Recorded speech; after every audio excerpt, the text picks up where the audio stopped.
Hi friends, मैं तो doctor Vinod Sharma from सेहत की कुंजी।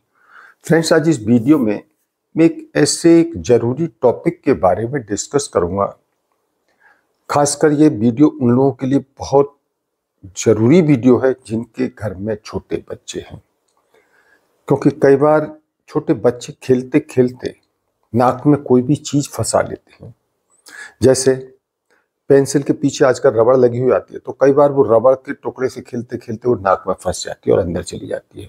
या कई बार नाक में जैसे कि शर्ट का बटन या कोई बटन है तो वो बटन फंसा लेते हैं। या कई बार कोई चीज़ खा रहे हैं, जैसे चना है, मटर है, इमली का बीज है, या कई बार ऐसी चीज़ें नाक में फंसा लेते हैं। या मोती है, या कई बार जो छोटे वाले सेल आते हैं तो वो बैटरी वाले सेल जो होते हैं छोटे वाले, उन सेल को कई बार फंसा लेते हैं। तो दोस्तों, अगर नाक में कोई भी ऐसी फॉरेन ऑब्जेक्ट यानी बाहर की वस्तु अगर नाक में फंस जाती है तो वो बहुत बड़ी परेशानी बन जाती है और पेरेंट्स उस समय होपलेस हो जाते हैं।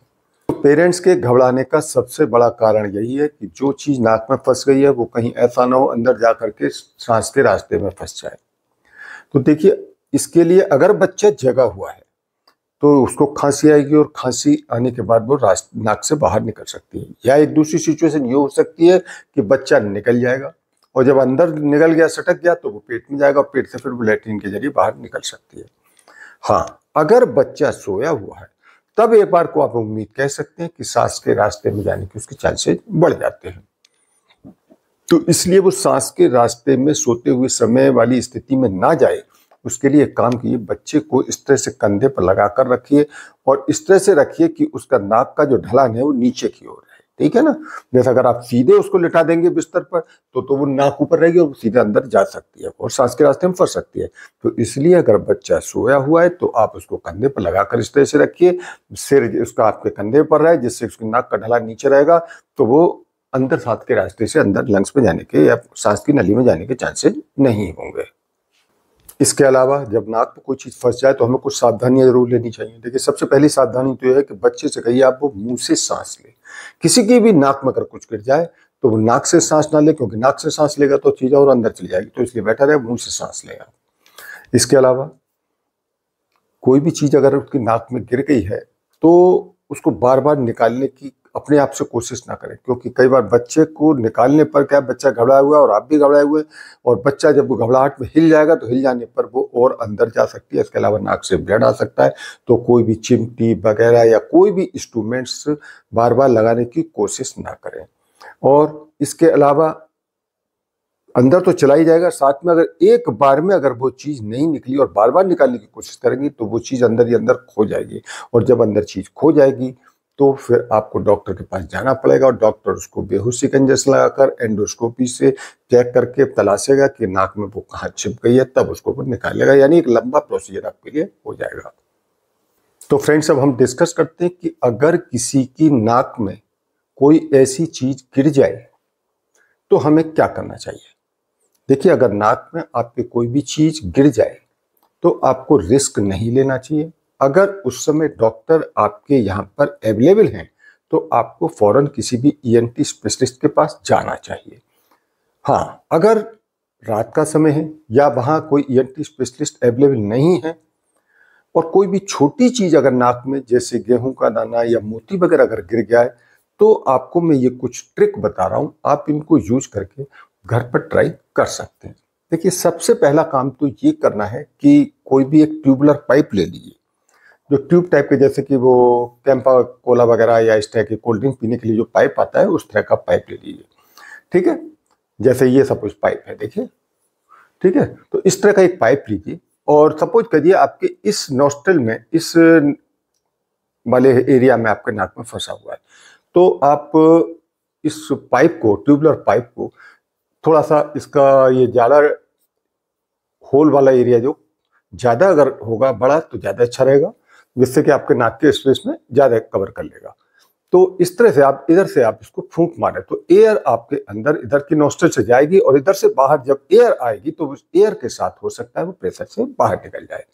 ठीक है, तो ट्यूबुलर पाइप में इधर से दूसरी साइड से फूंक मारे और इस साइड को नाक पर लगा लें, तो दूसरी साइड से हो सकता है जिधर आपके फंसा हुआ है वो बाहर पार्टिकल निकल सकता है।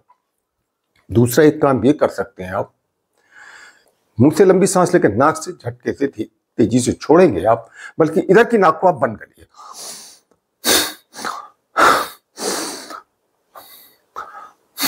ठीक है, इधर से मुंह से सांस लिए, इस नॉस्ट्रल को बंद करके इधर के नाक से आप बाहर निकालेंगे तो वो आपकी नाक से बाहर निकल सकता है। इसके अलावा एक काम और कर सकते हैं, किसी भी मेडिकल स्टोर पर जाइए, वहां से कोई जो भी बड़ी से बड़ी सिरिंज मिल जाए, 10 ml की मिल जाए, 20 ml की मिल जाए, जो भी सिरिंज मिल जाए आप उस सिरिंज को ले लीजिए।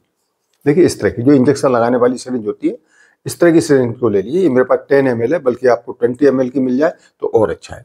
तो इस सिरिंज को, सपोज आपके नाक में इधर फंसा हुआ है, तो इस सिरिंज को आप इस तरह से इसमें एयर भर लिया आपने, ठीक है, और इधर आपने लगा करके इसको, और फिर इधर से आपने, ठीक है, इसको अंदर इसको रख के, और इधर से आपने इसको जब एयर को अंदर को प्रेशर करेंगे तो इधर से हो सकता है एयर के साथ साथ बाहर निकल जाए। तो इस तरह से आप 2-3 बार ट्राई करेंगे, एयर को जब अंदर इस तरह से दबा कर पिस्टन को, एयर अंदर जाएगी और इधर की एयर जब बाहर निकलेगी तो हो सकता है इसके साथ एयर के साथ बाहर निकल जाए। इसके अलावा एक काम और कर सकते हैं, इसमें पानी भर लीजिए। पानी भरने के बाद और फिर इधर नॉस्ट्रल पर लगा करके और इसमें पानी इसके अंदर डालेंगे, ठीक है, तो ये जो है इधर के जब पानी इधर से बाहर आएगा तो पानी के साथ भी ये बाहर निकल सकते हैं। इसके अलावा एक काम और कर सकते हैं आप, बच्चे को उसके मुंह पर अपना मुंह रख कर, ठीक है, और उसके अंदर को अपनी पूरी हवा को उसके अंदर डालिए उसके मुंह में, और इधर का नॉस्ट्रल कर दीजिए बंद, ठीक है। तो जब उसके मुंह में आप हवा डालेंगे तो वो हवा इस इधर के नॉस्ट्रल से जब बाहर आएगी तो हो सकता है उस एयर के साथ साथ वो बाहर निकल जाए। अच्छा, कई बार क्या होता है कि पेरेंट्स को पता ही नहीं चल पाता कि बच्चे की नाक में कुछ गिर गया है, क्योंकि बच्चा उनको बताता ही नहीं है। या कई बार क्या होता है कि पेरेंट्स से समझते हैं, कई बार ट्राई करते रहते हैं नाक में, और ट्राई करने के बाद वो सोचते हैं भाई अब तो दिखाई नहीं दे रहा है और बच्चा भी कोई शिकायत नहीं कर रहा है कि उसके नाक में कोई परेशानी है, तो इसका मतलब हो सकता है वो निकल गया होगा। तो ऐसी स्थिति में अगर वो नाक में रह जाता है पार्टिकल, तो नाक में इंफेक्शन कर सकता है। इसके अलावा ज़्यादा लंबे समय तक अगर नाक में पड़ा रहेगा तो उस पर कैल्शियम का डिपोजिशन होने लग जाता है, और डिपोजिशन होकर के वो एक पत्थर फॉर्म में बन जाता है। तो इसलिए इसमें बिल्कुल लापरवाही न करें। अगर नज़दीक में कोई भी एंटी डॉक्टर है तो वहाँ जाकर उसको चेक कराना चाहिए, और अगर मजबूरी है तो जो मैंने आपको तरीके बताए हैं उस तरीके को आप इस्तेमाल करके ट्राई कर सकते हैं। तो दोस्तों, इस वीडियो में मैंने कुछ ऐसे ट्यूबलर पाइप और सिरिंज के बारे में आपसे बताया, और इनको आप ऑनलाइन मंगाना चाहते हैं तो मैं वीडियो के डिस्क्रिप्शन में लिंक दे दूंगा, तो इनको ऑनलाइन घर बैठे मंगा सकते हैं। और ये मेरी वीडियो यहीं एंड होती है। इस वीडियो से रिलेटेड आपको कोई भी क्वेश्चन पूछना है तो कमेंट बॉक्स में जाकर पूछ सकते हैं, और आपको मेरी वीडियो पसंद आई तो इस मेरी वीडियो को लाइक करें, ज़्यादा से ज़्यादा लोगों को शेयर करें, जिससे ज़्यादा लोग भी जान सकें कि बच्चे की नाक में कुछ गिरने पर हम घर पर कैसे निकालने की एक कोशिश कर सकते हैं। और दोस्तों, फर्स्ट टाइम अगर आप मेरे चैनल पर आए तो मेरे चैनल को सब्सक्राइब करें, और जो बेल आइकन दिखाई दे रहा है इस बेल आइकन को क्लिक करें, जिससे मेरी आने वाली हर नई वीडियो का नोटिफिकेशन सबसे पहले आपको मिलता रहे। तो ठीक है दोस्तों, मिलते हैं नेक्स्ट वीडियो में, तब तक ओके बाय।